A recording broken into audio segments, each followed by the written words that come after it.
तुझे क्षमा नहीं, दंड मिलेगा। मैं तुझे श्राप देता हूँ कि तू अभी के अभी एक कौवा बन जाए। नहीं नहीं ऋषिवर, मुझे ऐसा श्राप मत दीजिए। मेरे घर पर मेरी बीवी बच्चे हैं। अगर मैं कौवा बन गया तो उनका क्या होगा?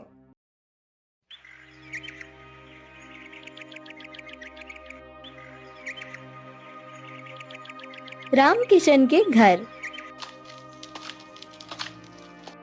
आज फिर से खाली हाथ आ गए आप। अरे, घर में सारा राशन खत्म हो रहा है।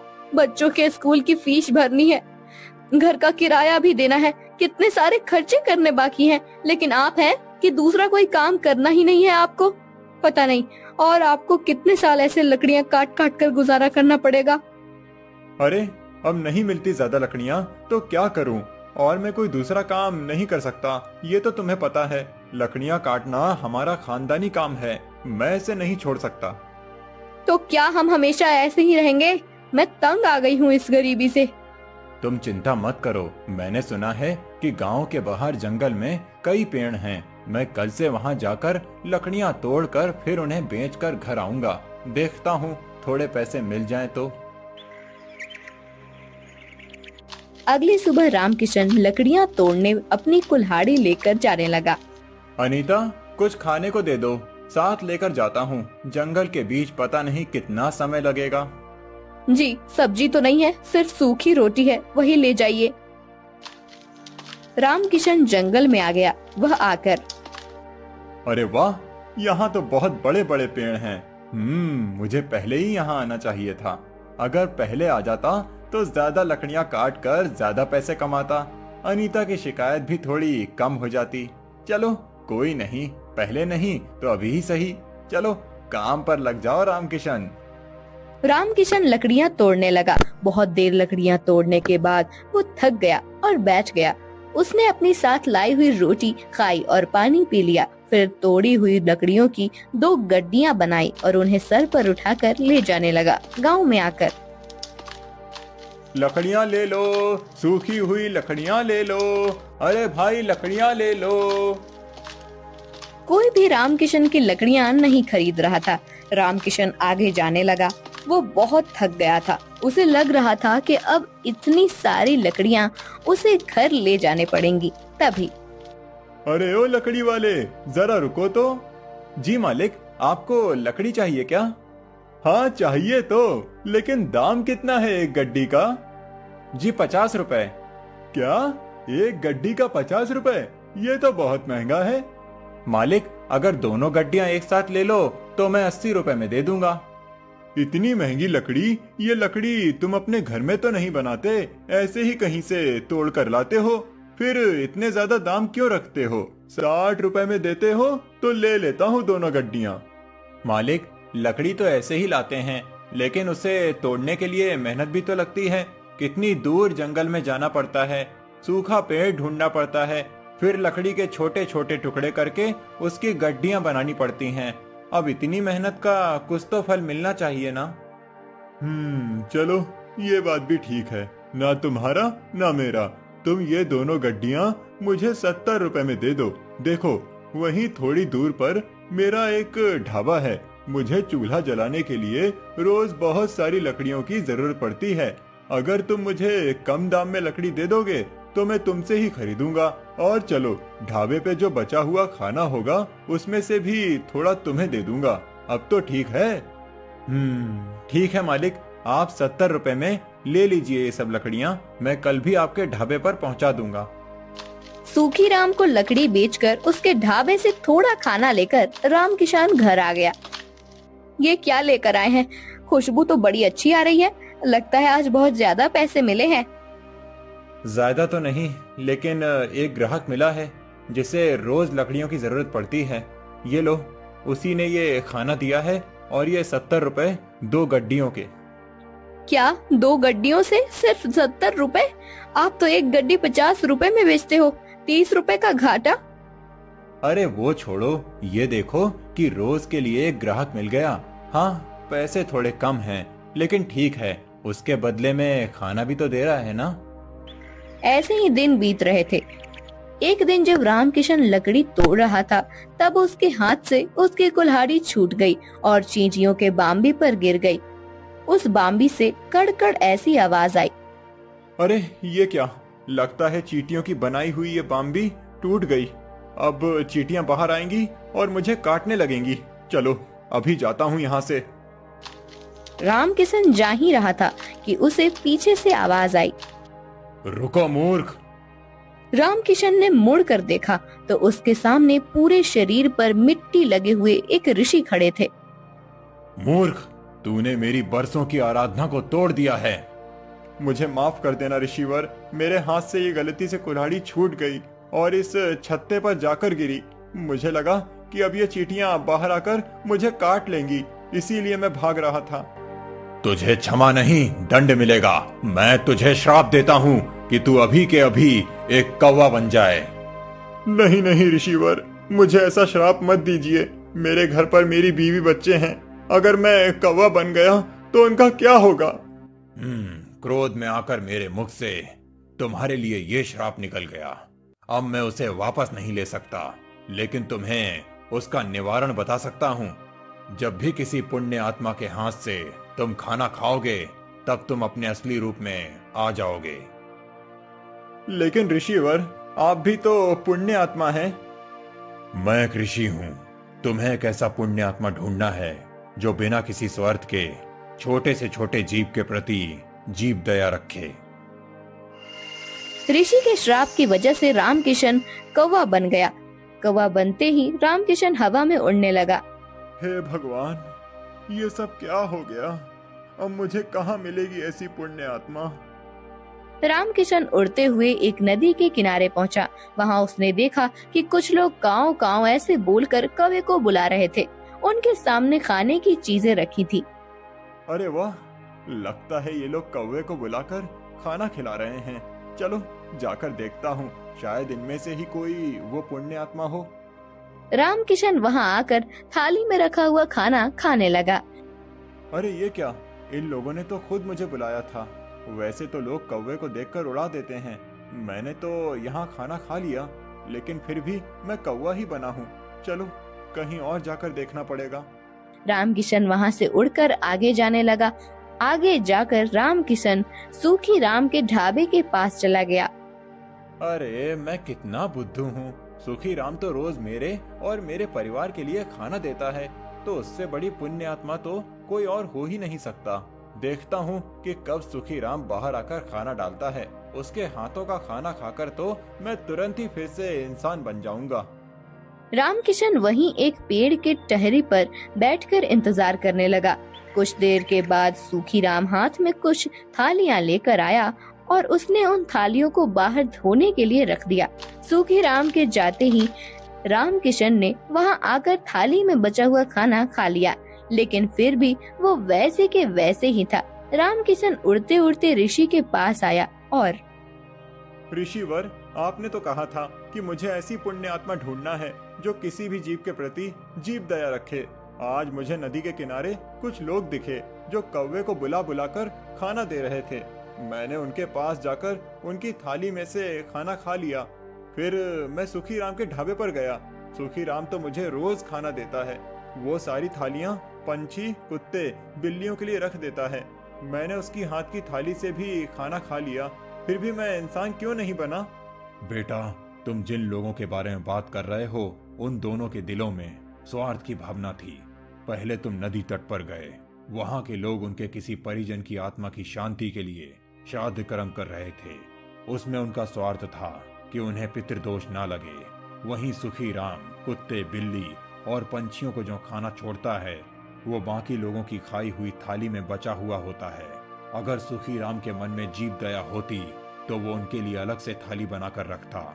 इसीलिए वो दोनों भी पुण्य आत्मा नहीं हो सकते।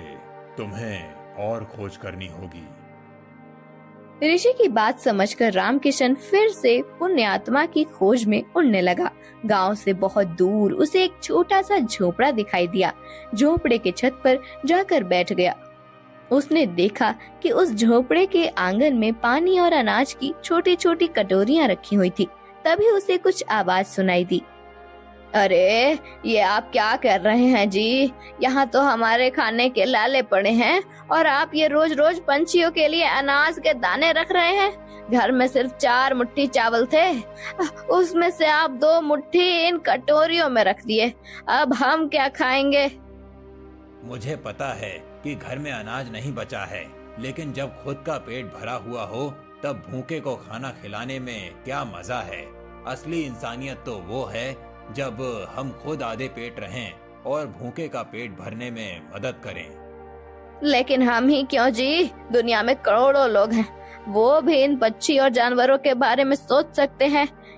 एक हमने ही ठेका नहीं ले रखा है। अगर हर कोई यही सोचे तो इस दुनिया में इंसानियत का नामो निशान मिट जाएगा। एक बात बताओ, ये पंछी जानवर गांव और शहर में क्यों आते हैं?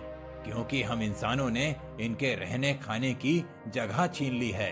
पहाड़ तोड़कर, जंगल काटकर, नदी तालाबों को पीछे हटाकर वहां पर सड़कें, ऊंची ऊंची इमारतें बना दी। पेड़ काटते समय किसी ने भी ये नहीं सोचा कि इन पेड़ों पर पंछियों का बसेरा होगा। पेड़ों पर लगने वाले फलों से भूख मिटाते होंगे। सबको सिर्फ अपनी तरक्की चाहिए, फिर चाहे किसी का घर ही टूट जाए। लेकिन मैं ऐसा नहीं सोचता।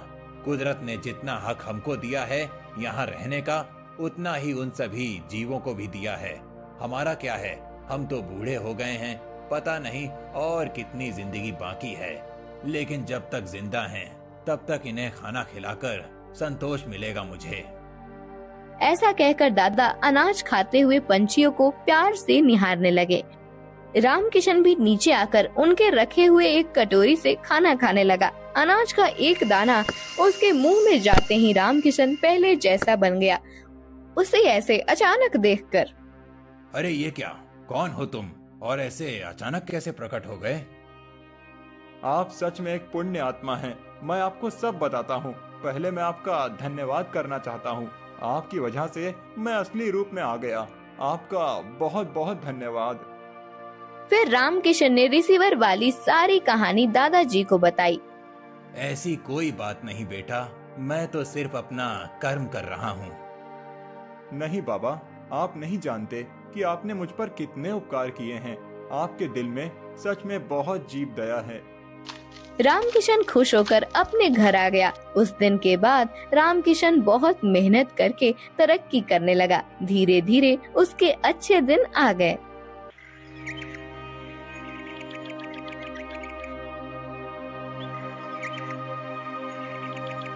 भोला सुबह सुबह अपने कुल्हाड़ी को लेकर जंगल की ओर जाने लगा। भोला रोज लकड़ियां तोड़कर लाता और गांव में जाकर बेचता। जो भी थोड़े पैसे मिलते उससे जैसे तैसे अपना पेट भरता। उस दिन जब भोला लकड़ी काटने गया, उसने देखा कि बहुत सारे पेड़ पहले से ही कटे हुए हैं। फिर अरे ये क्या, लगता है आज कलुआ मुझसे पहले आकर लकड़ियां तोड़कर चला गया। वैसे भी कलुआ को तो मुझसे बहुत ज्यादा लकड़ियों की जरूरत होती है, इसीलिए आया होगा। चलो अब जंगल के और अंदर जाना होगा। भोला और अंदर चला गया। उसने देखा कि बीच जंगल में बहुत से पेड़ थे। उन पेड़ों को देखकर, अरे वाह, यहाँ पर तो बहुत सारे पेड़ हैं। अगले 2 महीनों तक भी रोज लकड़ियाँ काटूं तो भी कम नहीं पड़ेंगी। भोले ने पेड़ काटने के लिए कुल्हाड़ी उठाई। तभी उसने देखा कि ऊपर एक बंदरिया अपने नवजात बच्चे के साथ उस पेड़ पर बैठकर फल खा रही थी। वो बंदरिया इतने प्यार से अपने बच्चे को पकड़कर बैठी थी कि उनका प्यार देखकर भोला रुक गया। ये क्या करने जा रहा था मैं? अगर मैंने ये पेड़ काट दिया, माँ बंदरिया और उसके बच्चे का घर टूट जाएगा। नहीं, मुझे ऐसा नहीं करना चाहिए। शायद इस पेड़ पर बहुत सारे फल हैं, इसीलिए ये बंदरिया यहाँ रहती होगी। चलो मैं कोई ऐसा पेड़ काटता हूँ जिस पर किसी जानवर या पंछी का घर ना हो। भोला और आगे चला गया। उसने अपनी जरूरत के अनुसार लकड़ियाँ काटी और उन्हें बेचने चला गया। ऐसे ही दिन बीतते रहते हैं। भोला रोज उस बंदरिया और उसके बच्चे को देखता। कभी कभी भोला बंदरिया को खिलाने के लिए घर से रोटी भी ले आता। एक दिन जब भोला लकड़ी काटने गया, तब उसने देखा कलुआ उसी पेड़ पर कुल्हाड़ी चला रहा था जिस पेड़ पर उस बंदरिया रहती थी। कलुआ को उस पेड़ को काटते देख। अरे कलुआ, ये क्या कर रहे हो? ये कैसा सवाल है? भगवान ने आंखों की जगह बटन लगाकर भेजा है क्या? दिखाई नहीं देता? लकड़ी काट रहा हूँ। वो तो मैं देख रहा हूँ कलुआ, लेकिन इस पेड़ की लकड़ी क्यों काट रहे हो? किसी और पेड़ की लकड़ी काटो। पेड़ पर देखो, एक बंदरिया का घर है, उसके साथ उसके नवजात शिशु भी हैं कलुआ। तो क्या हुआ? वो बंदरिया किसी और पेड़ पर चली जाएगी, इतने सारे पेड़ तो हैं। लेकिन कलुआ, लेकिन वेकिन कुछ नहीं, चल निकल जा यहाँ से, आया बड़ा मुझे सिखाने वाला। और सुन, इस पेड़ को तो पूरा मैं ही काटूंगा, ये ध्यान रखना। तुझे चाहिए तो कहीं और चला जा, नहीं तो ये देख रहा है ना कुल्हाड़ी, मुझे जरा सी भी देर नहीं लगेगी इस कुल्हाड़ी को तुझ पर चलाने में। कलुआ पेड़ काटने लगा। भोला बेचारा चाह कर भी कुछ नहीं कर पाया और आगे चला गया। दोपहर के समय जब भोला जंगल से लौट रहा था, तब सपने देखा कि कलुआ ने वो पूरा पेड़ काट डाला था। भोला को बहुत बुरा लग रहा था। तभी उसकी नजर पेड़ के एक बड़े लकड़ी के नीचे गई। वो बंदरिया उस लकड़ी के नीचे मरी पड़ी हुई थी। उसे देख भोला के आंखों में आंसू बहने लगे। भोला को लग रहा था कि शायद उसके बच्चे की भी मौत हो गई है। भोला उस बंदरिया के पास गया। तभी उसने देखा कि बंदरिया ने मरते हुए भी अपने बच्चे को अपने गोद में सुरक्षित रखा था। हे भगवान, तेरी महिमा अपरंपार है। इस बंदरिया ने मरते हुए भी अपने बच्चे को गोद में सुरक्षित रखा है। सच में माँ आखिर माँ ही होती है। लेकिन अब इस बच्चे का क्या होगा? कलुआ भी कितना दुष्ट है। मैंने बताया था उसे इस पेड़ पर इस बंदरिया का घर है, लेकिन उसने मेरी बात नहीं सुनी। फिर भोला ने गड्ढा खोदकर बंदरिया के शव को उस गड्ढे में डाल दिया। फिर उसके बच्चे को अपने गोद में उठाकर अपने साथ उसे घर ले आया। उस दिन एक बात से भोला अपने छोटे भाई की तरह उस बंदर को साथ रखने लगा।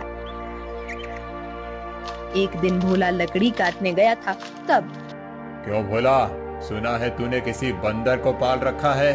अरे खुद का पेट तो तुझसे भरता नहीं, अब उस बंदर को क्या खिलाएगा? वो वही बंदर है कलुआ, जिसकी माँ के तुम हत्यारे हो।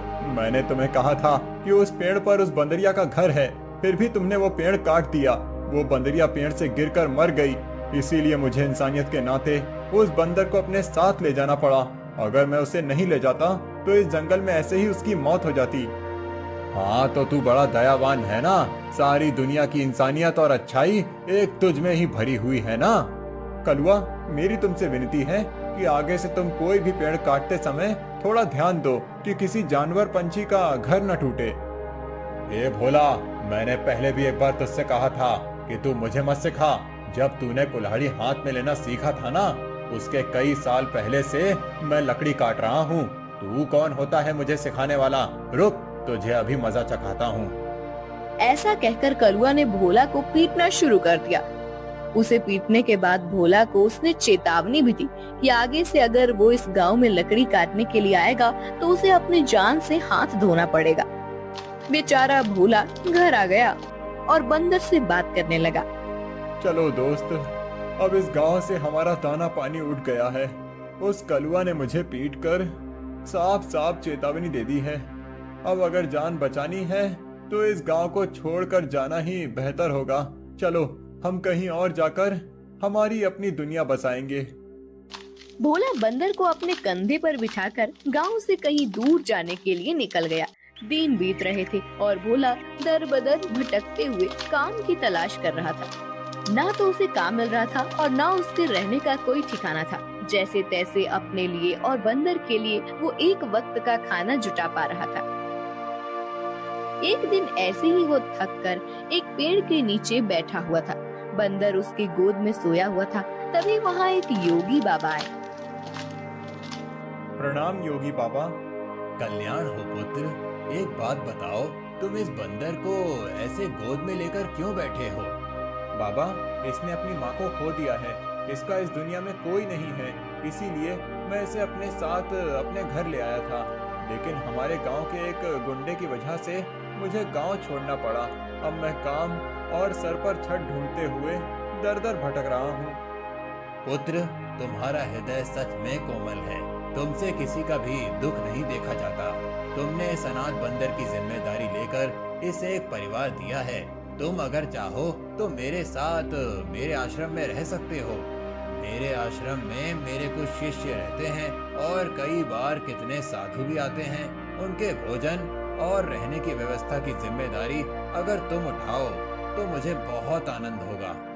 ये तो मेरी खुशनसीबी है बाबा, मुझे आपके साथ रहने में सचमुच खुशी होगी। लेकिन बाबा, मेरा ये बंदर भी मेरे साथ आएगा, मैं इसे कहीं नहीं छोड़ सकता। हाँ पुत्र, तुम इसके साथ आ सकते हो। भोला बाबा के साथ उनके आश्रम चला गया।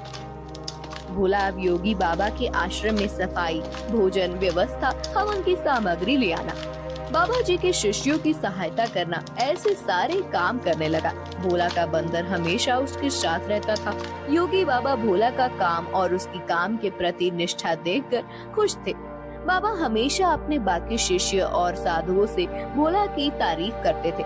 बाबा जी का एक शिष्य था मानिक, जो भोला की तारीफ से बहुत जलता था। उसे लगता था कि भोला तो एक साधारण लड़का है, फिर भी बाबा जी उसकी बड़ी तारीफ करते हैं, जबकि मैं इतनी पढ़ाई करता हूँ, वेद पाठ करता हूँ, फिर भी बाबा जी को मेरी कोई अहमियत नहीं है। एक दिन, माणिक भैया, ये लीजिए, आपके लिए ये ताजे फल लेकर आया हूँ। भोला, आजकल तुम ज्यादा आलसी हो चुके हो, तुम्हें ज्यादा खाना ना पकाना पड़े, इसीलिए तुम ये फल लेकर आते हो। ऐसी बात नहीं है भैया, वो बाबूजी ने आज सबको फलहार करने को कहा है, इसीलिए मैं फल लेकर आया था। भोला बात कर ही रहा था कि तभी उसका दोस्त बंदर आया और उसने मानिक के फल खा लिए। अरे अरे, ये क्या? अरे संभालो तुम्हारे इस बंदर को, पूरे आश्रम को सर पर उठाकर रखा है। ये बंदर मेरे फल खा गया। भोला, अभी के अभी इस बंदर को भगाओ इस आश्रम से, नहीं तो मैं योगी बाबा से इसकी शिकायत करूंगा। मानिक भैया, मैं आपसे माफी मांगता हूँ और आपके लिए और फल लेकर आता हूँ, लेकिन मेरे इस भाई को मैं अपने से अलग नहीं कर सकता। मानिक को भोला पर बहुत गुस्सा आया। उसने योगी बाबा से भोला की शिकायत की, लेकिन बाबा जी ने भोला का पक्ष लेकर मानिक को ही सुना दिया और ध्यान मग्न हो गए। आज तो हद हो गई, इसकी वजह से गुरुजी ने मुझे डांटा, इसका कुछ करना ही पड़ेगा, लेकिन इस तरह कि मेरा नाम कहीं ना जाए और इसकी छुट्टी हो जाए। कुछ दिन के बाद योगी बाबा को उस गांव के राजा ने अपने राजमहल में आने का आमंत्रण दिया। योगी बाबा अपने शिष्यों के साथ भोला को लेकर राजमहल चले गए। राजा ने उनकी बड़ी आओ भगत की।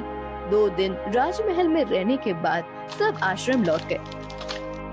फिर 2 दिन के बाद राजा अपने कुछ दास और प्रधान के साथ आश्रम आए। क्षमा करें बाबूजी, यहाँ आकर आपको कष्ट दे रहा हूँ, लेकिन बात ही ऐसी है कि मुझे स्वयं आपकी भेंट लेने आना पड़ा। कोई बात नहीं, आपके आने का कारण बताइए। समझ नहीं आ रहा कैसे कहूँ बाबूजी, 2 दिनों से हमारी महारानी का नवलखा हार कहीं गुम हो गया है। समझ नहीं आ रहा कि कहाँ गायब हो गया। साफ साफ बताइए कि आप क्या कहना चाहते हैं। क्या हमारे जाने के बाद से वो हार गुम हुआ है? सच कहूँ तो हाँ। मतलब हम में से किसी ने वो हार चुराया है, ऐसा कहना है आपका? नहीं बाबूजी, मैं आप पर शक करने का पाप नहीं कर सकता, लेकिन महारानी की वजह से मुझे यहाँ पर आना पड़ा। महाराज, आपके यहाँ आने की वजह से मुझे कोई आपत्ति नहीं हुई, लेकिन मैं अपने सारे शिष्यों को अच्छे से जानता हूँ। मेरे शिष्यों में से कोई भी चोरी जैसा पाप नहीं कर सकता। फिर भी अगर आपको तसल्ली ना हो तो आप सबकी तलाश ले सकते हैं। राजा के साथ आए हुए दासों ने सबकी तलाशी ली। तब उन्हें भोला की झोली में वो 9 लखा हार छुपाया हुआ मिला। वो भोला को पकड़कर ले गए। छोड़ो मुझे, मैंने कुछ नहीं किया है। बाबूजी, मैं सच कह रहा हूँ, मैंने चोरी नहीं की। भोला, तुमने चोरी की है? मैं सोच भी नहीं सकता था कि तुम इतनी गिरी हुई हरकत कर सकते हो। नहीं नहीं माणिक भैया, मैं सच कह रहा हूँ, मैंने कुछ नहीं किया। मैंने उस हार को देखा भी नहीं था। बाबूजी, ये लड़का रंगे हाथों पकड़ा गया है। अब मैं कुछ नहीं कर सकता। मुझे इसे सजा दिलाने के लिए महल लेकर जाना होगा। बाबूजी, मुझे बचा लीजिए, मैंने सच में कुछ नहीं किया। आप मुझे जानते हैं, मैं चोरी के बारे में सोच भी नहीं सकता। बुरे से बुरे वक्त में भी मैंने चोरी नहीं की, तो अब क्या करूँगा? मेरा विश्वास कीजिए। राजा के दास भोला को ले जाने लगे, तभी उनके पीछे से आवाज आई। रुकिए, मेरे भाई ने चोरी नहीं की है। सबने पीछे मुड़कर देखा। भोला का बंदर पीछे खड़ा होकर बोल रहा था। महाराज, मेरे भाई ने चोरी नहीं की है। ये हार किसी ने जानबूझकर उसके झोले में डाला है। ये क्या, एक बोलने वाला बंदर? हाँ, मैं एक बोलने वाला बंदर हूँ। मेरे बचपन से लेकर भाई मुझसे बात करते आए हैं। ये रोज मुझसे ढेर सारी बातें करते हैं। उन्हें बोलते हुए देख और उनकी बातें सुनकर ही मैंने बोलना सीखा है। मैं दावे के साथ कह सकता हूँ, मेरे भाई ने चोरी नहीं की है। अच्छा, तो तुम दावे के साथ कह रहे हो, तो तुम्हें ये भी पता होगा कि ये हार जानबूझकर इसकी झोली में किसने डाला? हाँ, मुझे पता है। इस माणिक ने मेरे भाई के झोले में वो हार डाल दिया था। क्या तुम सच बोल रहे हो? नहीं नहीं बाबूजी, ये झूठ बोल रहा है। मैंने सच में चोरी नहीं की है। तुम्हारी लड़खड़ाती हुई जुबान ने सब सच कह दिया है माणिक। मैं कभी सोच ही नहीं सकता था कि तुम ऐसा करोगे। सच सच बताओ, तुमने चोरी क्यों की और उसका इल्जाम बेचारे भोला पर डालकर क्या करना चाहते थे तुम?